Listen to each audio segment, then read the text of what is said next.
Amana billahi wa malaikatihi wa kutubihi wa rusulihi. Every one of them believed in Allah and His angels and His books and His messengers. Now why mention all of this? The Muslims are the last ummah that will walk this earth. We are the last ummah. All the books before us, the best of them has been recorded in the Quran. Are there things in the Quran that were from the wahi given to Dawud alayhi salam? Yeah. Are there things in the Quran from what was given to Ibrahim alayhi salam? Yeah. Are there things in the Quran from what was given to Musa alayhi salam? Yeah. Does the Torah have what the Quran has? No, only a little bit. Does the Injil have what the Quran has? No, only a little bit. We have the best of every one of the previous revelations. Actually believing in this one book is truly the definition of believing in all the previous books. And this is so important to understand. You know, we think that the Christians and the Jews, they also believe in the prophets. They also have Abraham, they also have Noah, they also have Moses, yes? Let me tell you, they do believe in those prophets, but they don't believe in those prophets. They do and they don't. If you study Moses in the Bible, and you study Musa in the Quran, alayhi salam, it's like you're talking about two different people. If you study Ibrahim alayhi salam in the Quran, and you study Abraham in the Bible and the things they say about him in the Bible, you will not believe that that is Ibrahim alayhi salam they're talking about. You will not believe it. I've experienced this. I've had conversations with rabbis and ministers about Abraham, about Noah, about Moses. I have learned many things from them. And the most important things I've learned is they don't know what a Rasul means. They don't know what that means.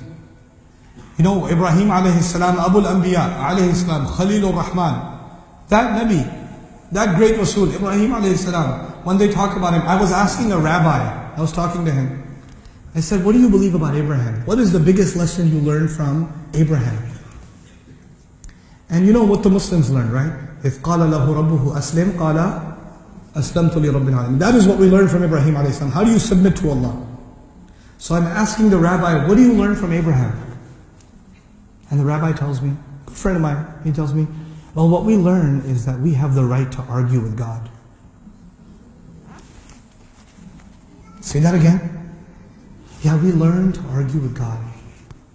From who? From Abraham. I was like, wait, hold on a second.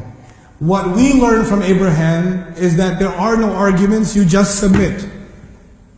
The one man who is the greatest example that you never argue with Allah, you just submit, is who? Ibrahim alayhi salam. And the rabbi tells me that Abraham inspired us to argue with God. Talk about reverse engineering, dude. This is reverse engineering. How this car only goes in reverse? How did you do that? He goes, well, you know, Abraham, when the angels came to destroy the nation of Lut, he negotiated. That must mean that you should negotiate with God in everything. I said, you know, you need to explain yourself more, my friend. I don't understand.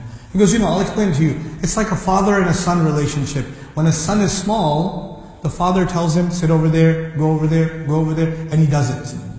The son just listens. Yeah? But when the son gets older and the father says, you should study accounting. And the son says, I think, Dad, I should study engineering instead.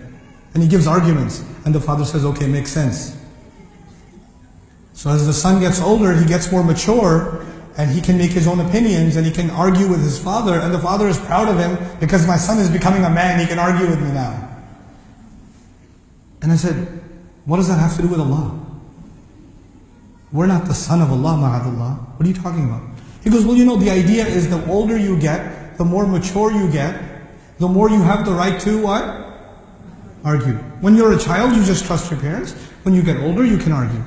I was like, okay, I have one question.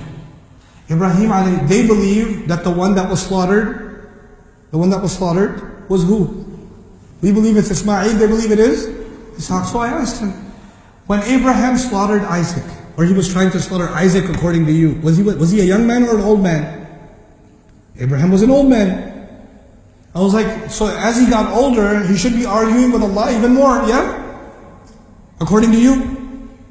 So when the angels are going to kill another nation, he argues. But according to you, when he's going to kill his own son, he doesn't argue? He should at least say, yeah, look, that's my son. Can you give me a discount here a little bit? Can I just slap him instead of, No. There's no negotiation. فَلَمَّا أَسْلَمَا وَتَلَّهُ لِلْجَبِينِ. What are you talking about? He got older, but he increased in submission, not in negotiation. Oh, he goes, you make an interesting point. I was like, okay, that's enough then. That's the rabbi's way of saying, I don't want to talk to you anymore. Is when they say, you make an interesting point. We, the Muslims, are actually, one of our jobs in the world is to restore the integrity and the beauty of all the messengers and all the previous books. And you can only do that when you share the Quran with the entire world. The Jews don't know who Moses is, I tell you. They don't know who Abraham is. The Christians don't actually know who Jesus is. We know who he is, and we have to tell them. People think when you give da'wah to Islam, you have to tell people who Muhammad is sallallahu alayhi wasallam. I argue they will not appreciate Muhammad sallallahu alayhi wasallam because they don't even appreciate their own prophets yet. The Quran has come to restore the dignity of their prophets. I go to churches and I talk about Jesus. I go to churches and I talk about Moses. I talk about Abraham from the Quran. I was talking about Ibrahim alayhi salam in one of the durus, and the same rabbi was sitting in the audience. He was crying the whole time. He was crying the whole time. And everything I say is the opposite of what he reads. The opposite. And he's still crying. Because they know. يَعْرِفُونَهُ كَمَا يَعْرِفُونَ أَبْنَاءَهُ. They know. This is our job, people. We have to know this book and we have to share the beauty of this book.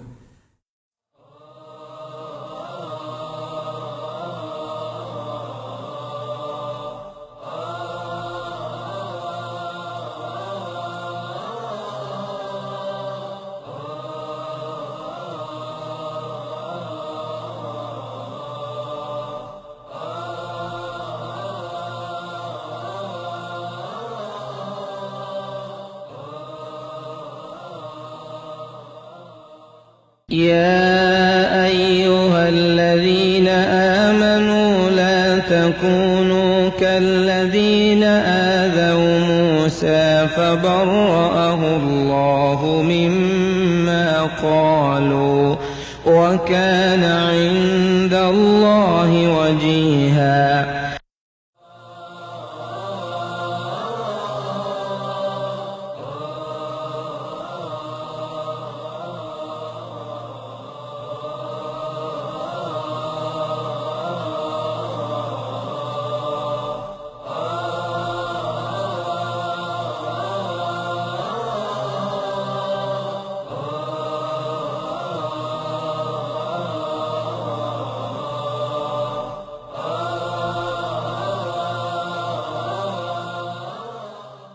إن الله اصطفى آدم ونوحا وآل إبراهيم وآل عمران على العالمين.